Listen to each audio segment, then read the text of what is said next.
Hello, I'm Steve Boyce, and welcome to BDance. Thank you for investing your valuable time with us today.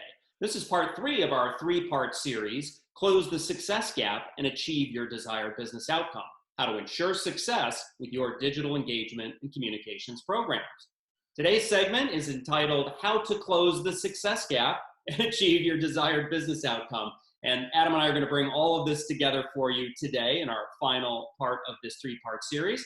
And once again, I'd like to introduce Adam Mankoff, co-founder and principal with BDance. Adam, welcome to the program. Hey, Steve. It's great to be here. And thanks to the folks who are choosing to spend their time with us today.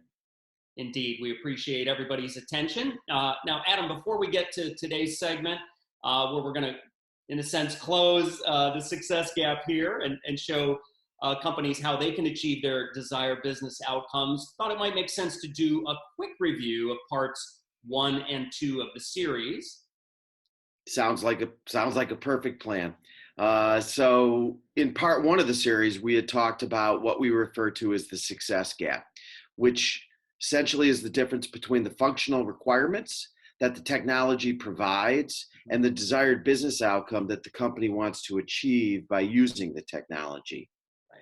We outlined a number of what we call the appropriate conditions for success, which are critical elements that go beyond technology and the functionality that are required to achieve those desired business outcomes.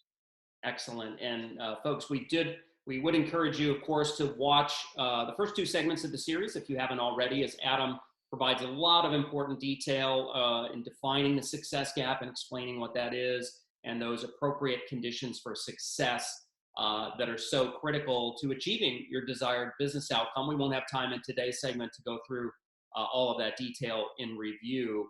Now, Adam, in part 2, right, I know that we talked a little bit about the technology providers, right, some of the platform and solutions providers, and some of their challenges in helping their customers with those appropriate conditions for success, right? Yeah, we did. And I was one of those providers for a very long time, actually. So I had direct experience. But as we discussed in part 2, the technology providers often struggle to help their customers with those key conditions for success. So we shared some of our observations as why that's the case. Well, exactly. And if your technology provider can't meet all of your needs around those conditions for success, don't despair, folks, because today we're going to share some of our tips from BDance about how you can close that success gap and ensure that you don't just acquire new software, but you actually achieve your desired business objectives, which, of course, is ultimately the point. So let's go ahead and get started. And I'm going to kick this off today. Here at BDance, we've developed a model for closing the success gap and driving successful business outcomes, and we call that the BDance Success Model. And the model has 3 main components. The first is that you really want to create a digital engagement and communication strategy that is aligned to your stakeholders' business objectives as well as your business objectives. Now, by stakeholder, we mean your target audience, right? Which could be any number of groups, could be internal employees, could be customers and prospects, could be channel partners, even company investors or other key stakeholder groups. Secondly, as part of our BDance success model, once you've got that strategy articulated, you want to develop an engagement and communications model that drives business impact. And we're going to talk more about each of these components, but particularly this notion of business impact. You really want to make sure that you've got a model that's driving, creating value for the business. And then finally, the third part of our success model is to ensure that you have an ecosystem that supports your strategy and your engagement and communications model. So, Adam, I thought we would now walk through each of these 3 components, the BDance success model, in some more detail. I agree. Sounds great. And you know, I'm anxious to share those steps. But the first one is to, as you said, is to create a digital engagement and communication strategy that is aligned to your and your stakeholders' business objectives. It's really about setting yourself up to achieve your desired business outcome. So your goals in the first step are to ensure alignment between the stakeholder objectives and the company's objectives. Mm-hmm. And then design a measurement model that accurately quantifies the business impact of your stakeholder engagement and communication programs. Well, it's so key, and I'm glad you emphasized that notion of business impact, Adam. I just want to highlight that developing a measurement model that quantifies business impact is really important. And too often, and Adam, we've seen this in working together with a number of clients. We see companies measuring success, right, by primarily activity metrics, such as how many people attended the webcast, or how many attendees submitted a poll response, or how many employees completed a digital learning course. And of course, my response to those activity metrics is always, so what, right? Did you get the right people to attend the webcast? Did that accelerate your sales pipeline? Did your employees become more engaged or productive as a result of completing that training program? Do you know? And if so, how do you know? And so this notion of designing a measurement model that is tied to and correlates with real measures of business value creation is really, really critical. And the problem with focusing only on activity metrics is that it often ignores whether or not those activities actually correlate with better business outcomes. Yeah, it actually reminds me of a quote about the nature of activity versus outcome, Steve. So it's not so much how busy you are, but why you are busy. The bee is praised, the mosquito swatted. I love that. That's really spot on. And of course, at BDance, we love the bee metaphors, but All the time. It really is true, right? Because busyness and activity may not have any inherent value if it's not tied to and driving key business outcomes. That's correct. I want to come back, Adam, to kind of the two goals you outlined in this first step, right? Ensuring alignment with company objectives and your stakeholders' business objectives, and then developing that measurement model that's tied to and can quantify business impact. Folks, through our BDance success model, we help companies to achieve those goals by helping them do a few key things. Number one, discover key drivers of stakeholder disengagement. And on the flip side, of course, engagement, right? What's driving your stakeholder to engage with your organization in a positive fashion? Number two, as Adam said, really articulating the stakeholder objectives, challenges, and perceptions. You want to make sure you understand what are their business objectives and their desired outcomes, and how can you best align those with your own business objectives. That's about aligning that business strategy and stakeholder strategy. And then defining what are their communication and engagement needs, and how do they like to engage with your organization, and really being precise about articulating that. Third, aligning company objectives with stakeholder objectives, bringing all that together in a formal way. And then again, creating an engagement and communications model, a measurement model to define success and tie those key measures back to key measures of business success. So there's several factors involved in achieving those goals and making sure that you're aligned with your stakeholders. So now that we've got a stakeholder engagement strategy, Adam, that's aligned with the overall business strategy, let's talk a little bit more about the second step in our model. Yeah, absolutely. The second step is to develop an engagement and communications model that drives the business impact now. So your stakeholder strategy should inform the development of omni-channel content and programming that we call your engagement and communications model.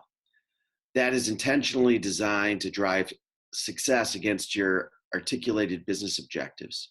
Your goal in this step is to design, implement, and optimize a digital content and programming model that aligns your stakeholder strategy along with maximizing the effectiveness of the business impact of your programs. Fantastic. And our success model is designed to help you achieve that goal, right, in the second step. Correct. You really want to create a strategic approach to digital programming. You don't want it to be ad hoc. For example, one of the things that we can help you do is to build an editorial calendar for programming and engagement, and that leverages key company milestones, say, throughout the year, things like product launches, or potentially ties into events that you might be holding, which are a great source for content and engagement with key stakeholders and audiences, or other content you might be publishing, as Adam says, through multiple channels or omni-channel delivery. and doing that in an intentional and holistic way across your digital channels. Secondly, defining the optimal mix of engagement vehicles and communications channels. And again, this comes back to what we talked about in the first step. How does your stakeholder group want to engage with you? What are their preferred channels? And this can differ wildly by different stakeholder group, or even within segments and cohorts within a particular audience or stakeholder group. Customers and prospects can behave very differently, for example. Number three, it's often really good in this step to prepare company, what we call personalities for digital success. These are your employees who will be using digital channels to engage with that target stakeholder group. Not everybody is naturally comfortable engaging digitally. And so one of the things that we help companies with is to coach executives and leaders on how to communicate most effectively through digital platforms and channels. And finally, you want to design effective stakeholder feedback processes, these feedback loops. And this is really a process of continuous improvement. You want to design a system that's going to continually feed you fresh insights that, as Adam said, will inform the design and delivery of future campaigns and engagement touch points. So that's a little bit of detail about step two. Now, Adam, let's wrap it up with step three, the process. I think this is about our ecosystem. Yeah, it's actually to ensure your ecosystem supports your strategy. So it's really important to analyze your ecosystem, which is the relevant technology, data, and analytic systems to ensure you have the right tools in place and the capabilities to support your strategy and the delivery of your critical programs. In this step, what you're looking to really try to achieve is to maximize the use of the value of your investments, your existing investment platforms and systems and tools, and ensure your ecosystem generates the right data to measure the engagement and communications program performance and business impact, and along with informing the continuous programming improvement. So you were touching on that a little bit just prior, and I think that is really important, is that continuous program improvement that you're always trying to clean out and then make adjustments accordingly. Absolutely. No, I think that's a fantastic suggestion and such a critical part, that you learn something new, right, from every program, every campaign that you run, that you can then feed that best practice or those fresh insights back into the next program and make that incrementally better, right, as you move through these different programs.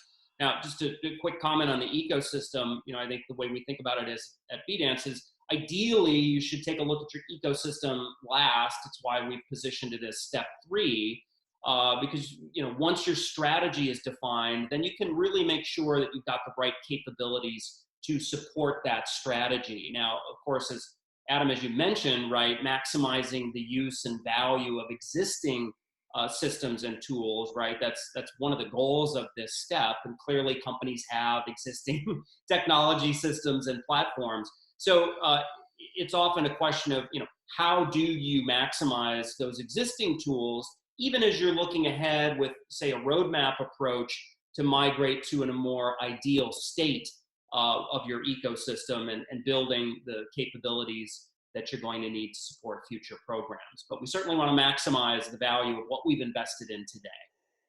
Well, and I'd like to highlight that last point with a relevant example that many companies today are dealing with. You know, and most people probably are already aware that Microsoft has announced the end of life date for Skype for Business, which is July 31st, 2021. So many companies are now faced with the transition from Skype to, let's say, Microsoft Teams or some other set of technologies that can replace Skype. So we currently are helping a number of companies with this critical change management initiative as we speak. Yeah, it's a great example, Adam. And, we see such dramatic changes in technology all the time. It's not always typical that a major platform like Skype for Business gets sunsetted, but it certainly is happening today. Many companies are grappling with it. It's a real major change. And so, just to further some of the details of how we help companies with this ecosystem evaluation and optimization, conducting a thorough evaluation of all the technologies and capabilities in your ecosystem to make sure that they're supporting the delivery of your engagement strategy and your communications model. And as Adam noted, right, this is not just about technology. It also includes data flows and data sources and analytical systems, capabilities that are certainly key to your ability to measure business impact, as I think we focused on here in a number of points. Being able to accurately measure the value that's being created from these programs and to analyze the engagement with your key stakeholder group. Once you've done that evaluation, naturally, we can identify capability gaps, right, and define new requirements. Adam, like your Skype example, right? Skype's going away, folks, whether we like it or not. And so that creates an opportunity to take a look at potentially enhancing capabilities and functionality to drive your collaboration, in that case, engagement, communications. And then as needed, right, efficiently acquire new capabilities and new technologies. And that can sometimes involve a formal RFI or RFP process, which of course we've helped many companies with.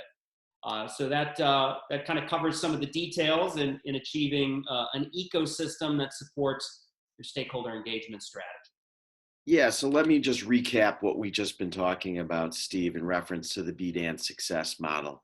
One is to create the digital engagement and communication strategy that is aligned to your and your stakeholders' business objectives. Two, develop an engagement and communications model that drives business impact. And three, ensure your ecosystem supports your strategy. Fantastic. Love the recap, Adam. Thank you for walking us through this three-step BDANCE success model. And folks, we hope you've enjoyed listening to some of the details here and some of our advice and experience on how to close that success gap, right? It can be a big challenge, but certainly the objective is to achieve your desired business outcomes. And hopefully you've enjoyed some of our insights and perspectives on how to do that. Thanks, Steve. I know I've enjoyed sharing my insights in this series and providing that to our audience, and hope that the information helps them get more value of their investments in engagement and communication technologies and achieve their desired business outcomes. Absolutely. And thank you, Adam. And thank you again to our audience for investing your valuable time with us today. We hope you enjoyed this series. Please feel free to view other blogs on our website at bdance.co. And thank you again for joining us here at BDANCE.